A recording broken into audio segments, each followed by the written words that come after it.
స్థానాలు ఉన్నాయి.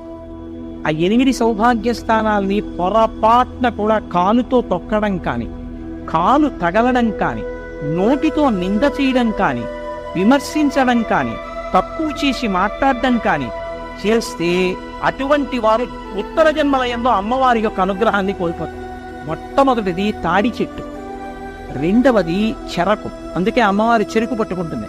చెరుకు ముక్కలు తీసుకొచ్చి అమ్మవారికి పెట్టినా వినాయకుడికి పెట్టినా పరమ ప్రీతి. కాబట్టి చెరుకుగడ, తాడి చెట్టు, రూపుమారిన పాలు అంటే జున్ను కాని పెరుగు కాని. నాలుగవది ఉప్పు. ఉప్పుని ఎన్నడూ నింద చేయడం కానీ, ఉప్పుని తిట్టడం కానీ చేయకూడదు. నాలుగవది ఉప్పు. ఐదవది అనుములు. ఆరవది ఎర్రటి రంగులో ఉండేటటువంటి పువ్వులు. ఇంకొక 2 స్థానాలు కూడా ఉన్నాయి. జీలకర్ర. 8వది ధనియాలు.